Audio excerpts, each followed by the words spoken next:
Halo semuanya, sebelumnya saya ingin mengucapkan terima kasih kepada Ibu Yasinta Yenita Diki yang telah memberikan tugas presentasi kali ini pada tugas profesi keguruan.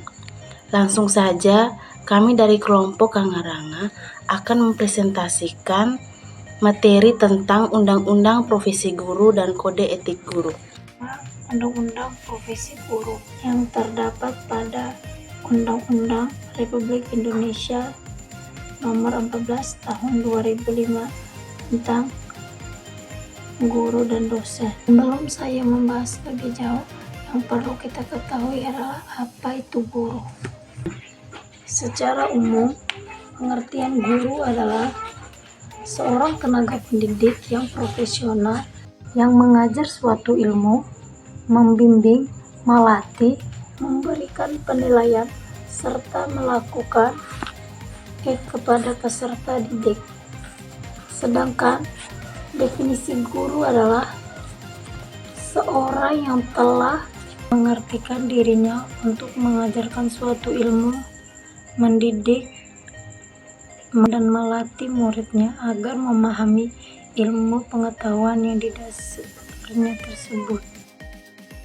Kedudukan guru menurut Undang-Undang Dasar.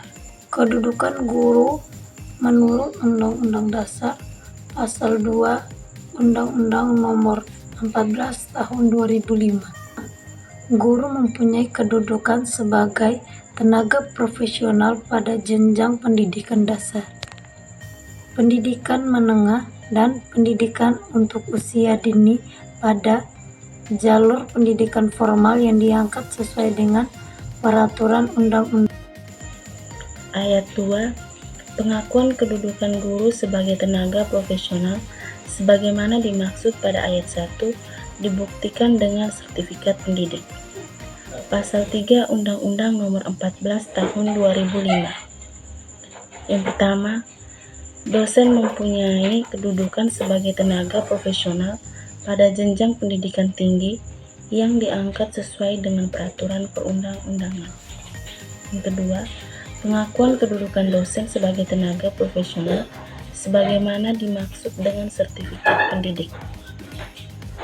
Yang berikut pasal 4 Undang-Undang Nomor 14 Tahun 2005. Kedudukan guru sebagai tenaga profesional sebagaimana dimaksud dalam pasal 2 ayat 1 berfungsi untuk meningkatkan martabat dan peran guru sebagai agen pembelajaran, berfungsi untuk meningkatkan mutu pendidikan nasional.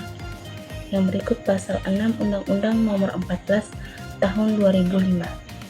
Kedudukan guru dan dosen sebagai tenaga profesional bertujuan untuk melaksanakan sistem pendidikan nasional dan mewujudkan tujuan pendidikan nasional.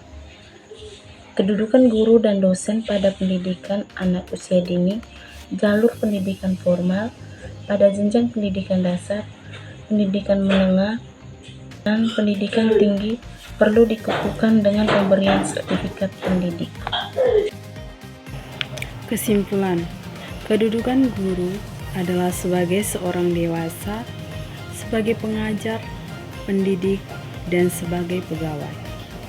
Guru juga dalam menjalankan tugas sebagai pendidik telah dibekali dengan kemampuan dan keahlian.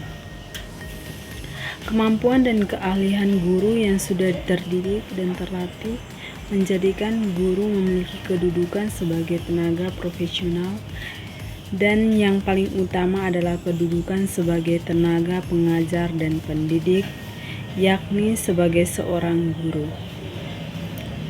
Serta di dalam masyarakat, guru juga sebagai pemimpin dan pemegang nilai norma yang harus dijaga dan dilaksanakan, yang menjadi panutan dan teladan serta contoh bagi masyarakat sekitar ini. Dapat kita lihat bahwa betapa ucapan guru dalam masyarakat sangat berpengaruh terhadap orang lain. Hak guru menurut Undang-Undang Dasar. Dalam Undang-Undang Nomor 14 Tahun 2005 tentang guru dan dosen, Pasal 14 ayat 1, dalam melaksanakan tugas keprofesionalan, Guru berhak yang pertama memperoleh penghasilan di atas kebutuhan hidup minimum dan jaminan kesejahteraan sosial. Yang kedua, mendapatkan promosi dan penghargaan sesuai dengan tugas dan prestasi kerja. Yang ketiga, memperoleh perlindungan dalam melaksanakan tugas dan hak atas kekayaan intelektual. Yang keempat, memperoleh kesempatan untuk meningkatkan kompetensi.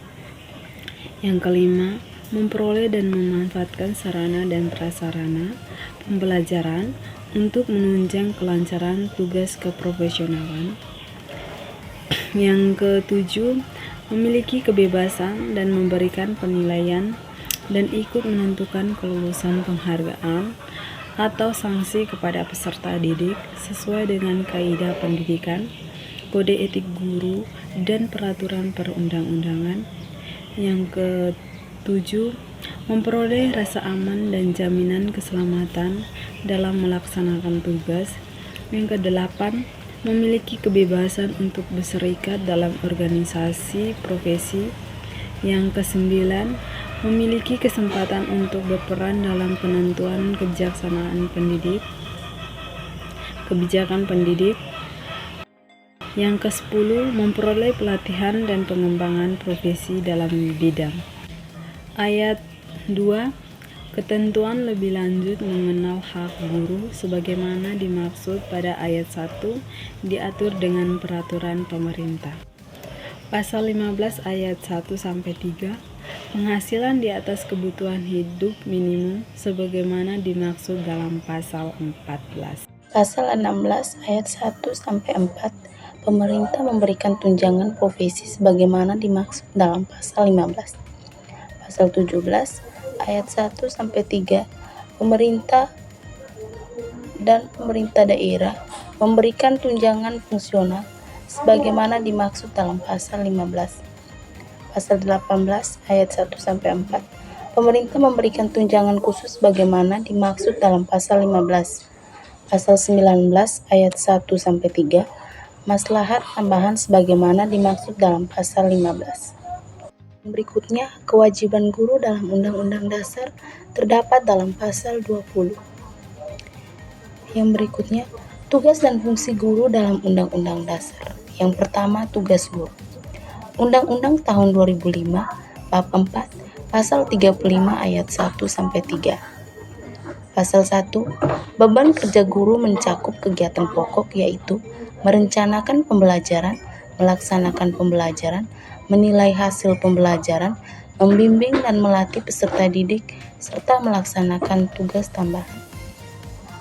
Ayat 2, beban kerja guru sebagaimana dimaksud pada ayat 1 adalah sekurang-kurangnya 24 jam tatap muka dan sebanyak-banyaknya 40 jam tatap muka dalam 1 minggu. Ayat 3, ketentuan lebih lanjut mengenai beban kerja guru sebagaimana dimaksud pada ayat 1 dan ayat 2 diatur dengan peraturan pemerintah. Kedua, fungsi guru. Sebagai tenaga profesional, guru berfungsi untuk meningkatkan martabat dan berperan sebagai agen pembelajaran yang berfungsi untuk meningkatkan mutu pendidikan. Dalam undang-undang ada 4 fungsi guru, diantaranya yang pertama, guru sebagai demonstrator. Guru sebagai demonstrator berfungsi untuk mendemonstrasikan suatu materi pembelajaran.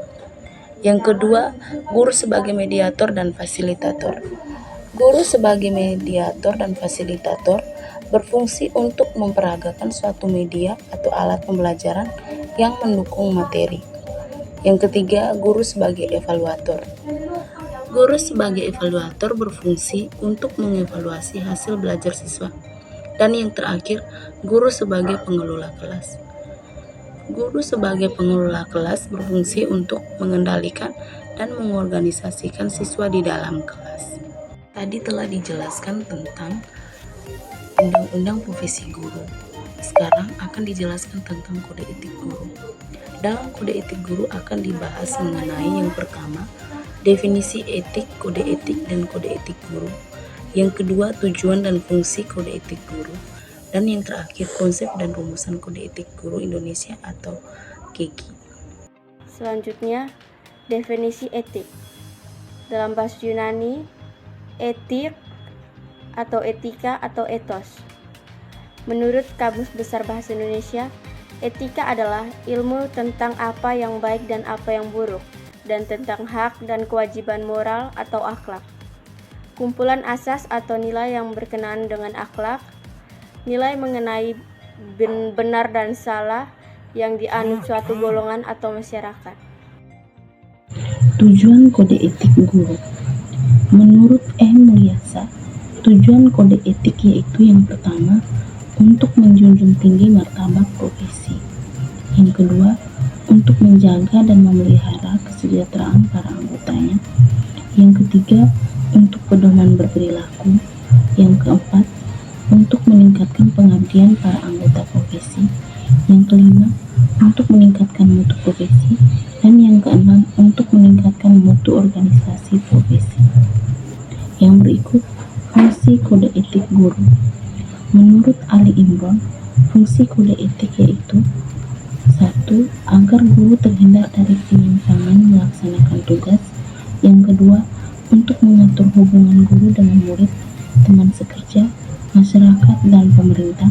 Yang ketiga, sebagai pegangan dan pedoman tingkah laku guru agar lebih bertanggung jawab kepada profesinya. Dan yang terakhir, memberi arah dan petunjuk saat menggunakan profesinya. Konsep kode etik guru Indonesia. Kode etik mendorong mereka berperilaku sesuai dengan norma-norma yang dibolehkan. Selain itu, mereka menghindari norma-norma yang dilarang oleh etika profesi yang ditetapkan oleh organisasi. Perumusan kode etik guru Indonesia. Menurut Dian Masuna, perumusan kode etik guru Indonesia ada 4 tahapan, yaitu yang pertama, kode etik guru Indonesia dirumuskan oleh PGRI. Yang kedua, kode etik guru Indonesia disusun pertama kali dalam Kongres PGRI ke-13/1973 di Jakarta. Yang ketiga, kode etik guru Indonesia direvisi pada Kongres PGRI ke-16 1989 di Jakarta. Yang terakhir, kode etik guru Indonesia disempurnakan pada Kongres PGRI ke-21 2013 di Palembang. Kode etik guru Indonesia. Menurut Dian Mahsuna, kode etik guru Indonesia yaitu hubungan guru dengan peserta didik, hubungan guru dengan orang tua atau wali peserta didik, hubungan dengan masyarakat, hubungan guru dengan sekolah dan rekan sejawat, hubungan guru dengan profesi, hubungan guru dengan organisasi profesi, dan hubungan guru dengan pemerintah. Pelanggaran. Yang pertama, guru melanggar perjanjian atau kesepakatan kerja bersama. Yang kedua, guru melakukan kelalaian dalam melaksanakan tugas. Yang berikutnya, sanksi. Yang pertama, berdasarkan jenis, sanksi dibagi menjadi 3, yaitu sanksi ringan, sedang, dan berat. Yang kedua, merekomendasikan sanksi. Orang yang merekomendasikan sanksi adalah Dewan Kehormatan Guru Indonesia. Yang ketiga, jenis sanksi yang diberikan. Yang pertama, sanksi moral. Yang kedua, sanksi administratif yang terdiri dari teguran, peringatan tertulis, penundaan pemberian hak guru, penurunan pangkat, pemberhentian secara hormat, dan pemberhentian dengan tidak hormat. Dan yang terakhir, sanksi pidana. Sekian presentasi dari kelompok kami. Kami ucapkan terima kasih.